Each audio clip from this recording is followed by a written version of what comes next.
નવી નવાઈનું સરઘસ. સૌપ્રથમ વિકલ્પો આપેલા છે. કોણ શહેરના 4 રસ્તે ચાલતા ભારે તોફાનથી ગભરાયેલો જણાય છે? ટોમી કૂતરો. ટોમીના દાદાના દાદા શું કહેતા હતા? જેને 2 પગ હોય તે તો ગમે ત્યારે ગમે તે કરે. કોના માલિક ચા પીધા પછી બહુ ઘાંટા પાડે છે? ટોમી કૂતરાના. કોણે કહ્યું કે તેની પાસે ફાલતુ ટાઈમ નથી? કક્કુ કુકડાએ. કાળું કૂતરો કોને સાવ નકામી ગણે છે? કાબરી બિલાડીને. સોસાયટીના મોટા કૂતરાઓ સાથે સરઘસમાં ચાલવામાં કોને બીક લાગે છે? બન્ની બકરીને. કોના ઘરની વાડી પાસે સાપ અને નોળિયો રહે છે? કક્કુ કુકડાના. માણસની ભાષા કોને આવડે છે? ટોમી કૂતરાને. ટોમી બધા પ્રાણીઓને સરઘસ માટે 15 મિનિટમાં ક્યાં એકઠા થવાનું કહે છે? 4 બત્તી પાસે. માણસો શું શેખી કરતા હોય છે? અમે સૌથી અક્કલવાળા અને સૌથી ડાહ્યા. ચાલો એના પછી ખાલી જગ્યાઓ આપેલી છે. ટોમી, ત્યારે હું કંઈ અમથું કહેવાનો હતો. ગંગુ ગધેડો પૂંછડીથી માખી ઝાપટતો આવે છે. માણસને જગાડતા રોકવાની આવડત ટોમી કૂતરા પાસે છે.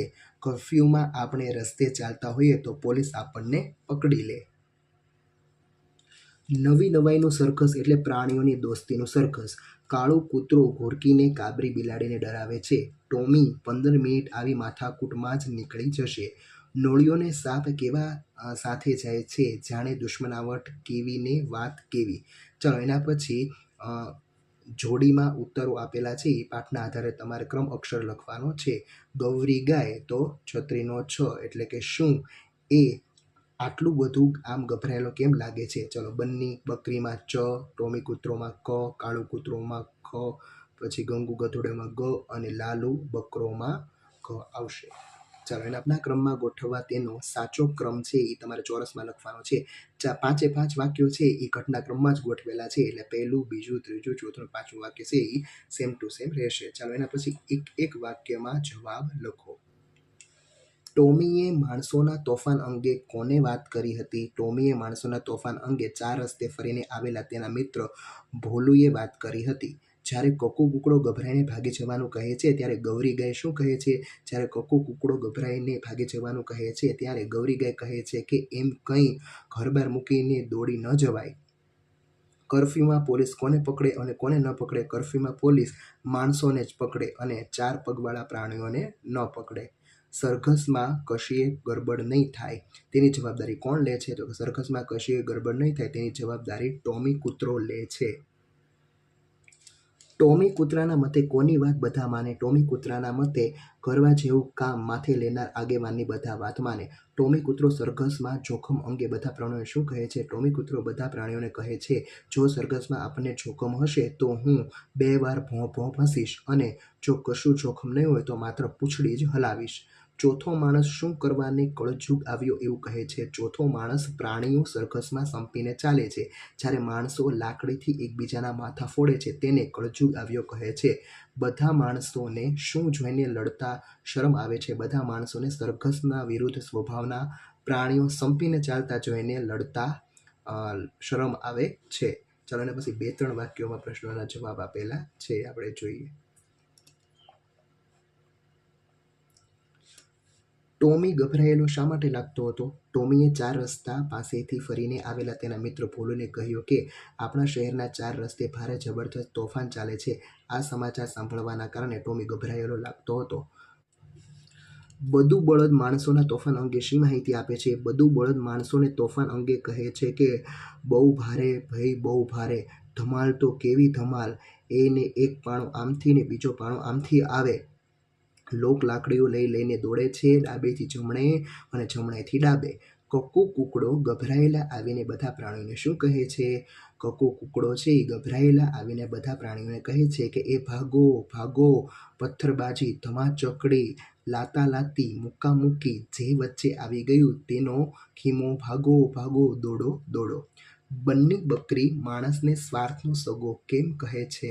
બંની બકરી માણસને સ્વાર્થનો સગો કહે છે કારણ કે ગંગુ ગધેડાની પીઠ પર ચાંદુ થયું હોવા છતાં તેનો માલિક તેની દવા કરાવતો નથી, દરરોજ તેની પાસે કામ કરાવે છે. માણસોને અંદરો અંદર ઝઘડતા રોકવાની વાતમાં ગંગુ ગધેડો શું કહે છે? માણસોને અંદરો અંદર ઝઘડતા રોકવાની વાતમાં ગંગુ ગધેડો કહે છે કે મારી વાત માનો, નકામા ડફણ ખાશો. માણસ જાતની વાતમાં વચ્ચે પડવા જેવું જ નથી, તેમને ગમે તેમ કરો. છઠ્ઠો પ્રશ્ન, શું પોલીસ કર્ફ્યુમાં કકુ કુકડાને પકડે અને કેમ? પોલીસ કર્ફ્યુમાં કકુ કુકડાને ન પકડે કારણ કે તેને માણસની જેમ બે પગ હોવા છતાં તે પંખીને નાદમાં આવે, ભલે તેને બે પગ હોય પણ તે માણસમાં ન આવે. સાતમો પ્રશ્ન, ટીલિયો ઘોડો કોને સરઘસમાં બોલાવવાની ના પાડે છે અને કેમ? ટીલિયો ઘોડો સાપને સરઘસમાં બોલાવવાની ના પાડે છે કારણ કે તે વિચારે છે કે સાપને જોઈને ભોલું ઉંદરની ફોજ અને કકુ કુકડાના બચ્ચાઓ ઊભી પૂંછડીએ ભાગી જશે. આઠમો પ્રશ્ન, મને માણસની ભાષા આવડે છે એવું ટોમીએ શા માટે કહ્યું હશે? ટોમી એક પાલતુ કૂતરો હશે કે જે તેના માલિકના પરિવાર સાથે તેમના ઘરે રહેતો હશે. સંતાન માણસોની વચ્ચે રહેવાને કારણે તે માણસોની ભાષા, તેમના હાવભાવ સમજી શકતો હશે.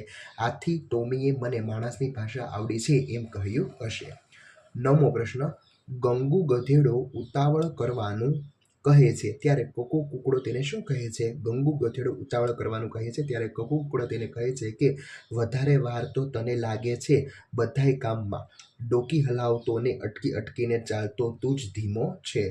10મો પ્રશ્ન, બીજો માણસ પ્રાણીઓ પાસેથી લડાઈ બંધ કરવાનું શીખવા વિશે શું કહે છે?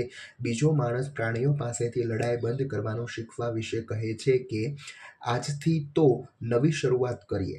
આ પ્રાણીઓ નથી બોલતા, નથી એમણે ચોપડીઓ વાંચી, નથી ભાષણો સાંભળ્યા, છતાં જુઓ એમનો સ્વભાવ.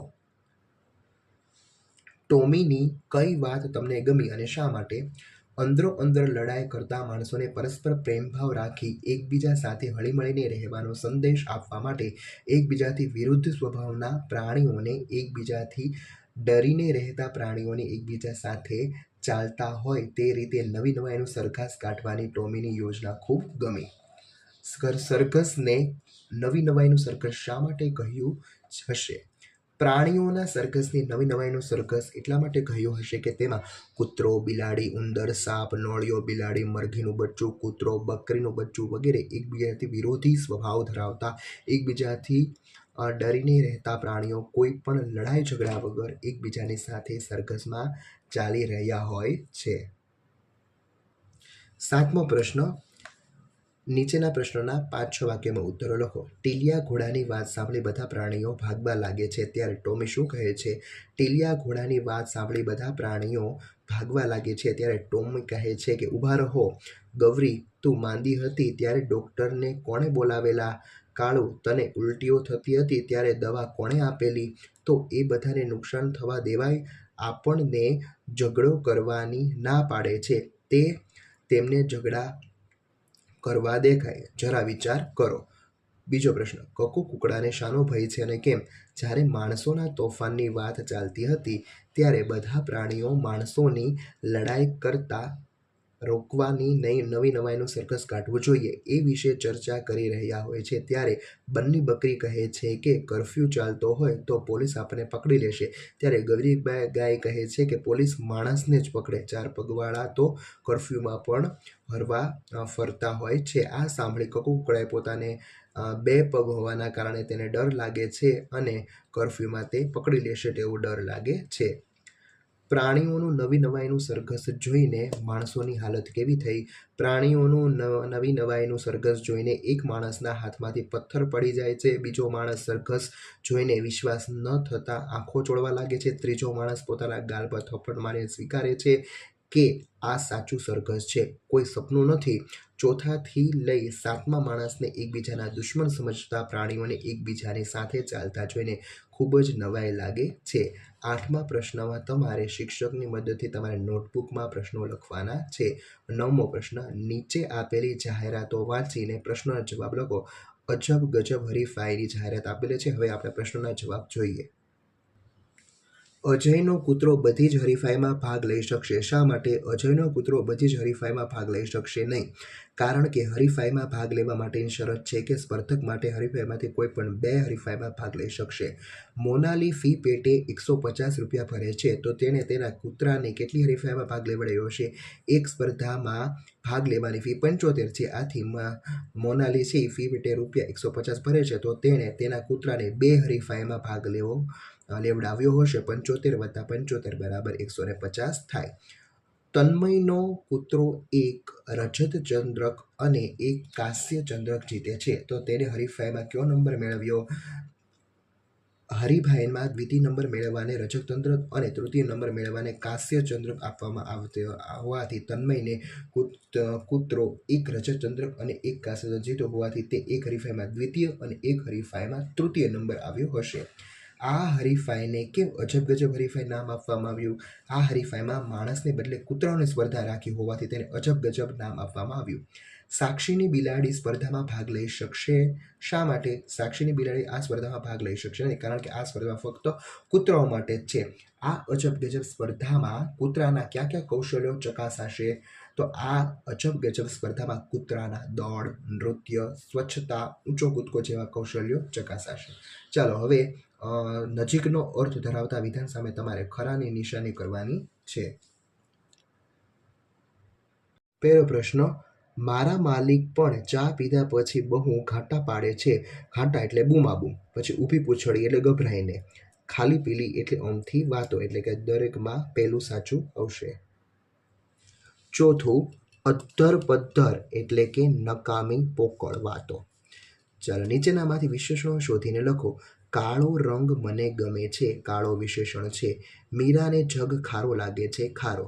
7 સમુદ્રની વાર્તા તમે સાંભળી છે. 7. સ્વામી તે અગાધ જળ ક્યાં ગયું અગાધ.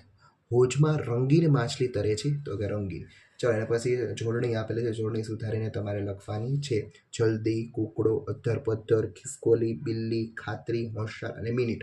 સમાનાર્થી શબ્દો આપેલા છે. ગભરાટ એટલે અકળામણ અને મૂંઝવણ. જોખમ એટલે નુકસાન અને ધોકો.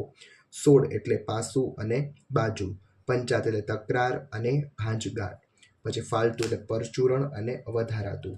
અને પાણો એટલે પથ્થર અને પથ્થરો. ચાલો વિરુદ્ધાર્થી શબ્દો આપેલા છે.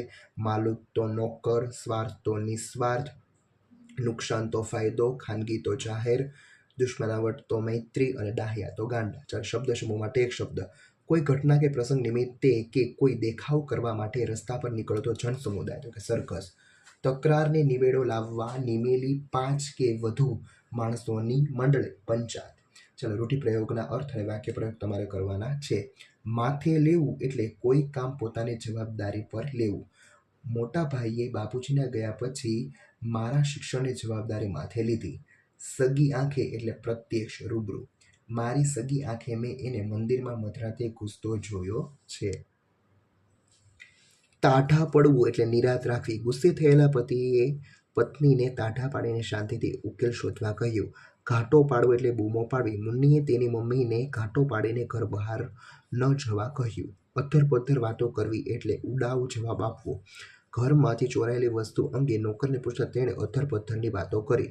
ઊભી પૂંછડીએ ભાગવું એટલે જીવ લઈને ભાગવું. સિંહના પંજામાંથી છુટકારો મળતા હરણ ઊભી પૂંછડીએ ભાગ્યું. ચાલો પછી કક્કાવારી ક્રમ એટલે કે શબ્દકોશના ક્રમમાં તમારે લખવાનું છે. સૌપ્રથમ છે એ માખી આવશે, પછી માણસ, પછી મારામારી, પછી માલિક અને મિનિટ. ચાલો બીજામાં પહેલાં કરવું આવશે, પછી કહેવું, પછી કળજું, કૂતરો અને કોઈ. ચાલો પ્રવૃત્તિમાં છે એ તમારે દોડાદોડી જેવા શબ્દો લાતાલાતી, મુકામુકી, અધ્ધર પધ્ધર વગેરે છે એ આવી શકે. અહીં તમારું આ ચેપ્ટર પૂરું થાય છે. ચોથા પ્રશ્નમાં છે એ 5-6 વાક્યમાં તમારે તમારી નોટબુકમાં લખવાનું રહેશે. Thank you.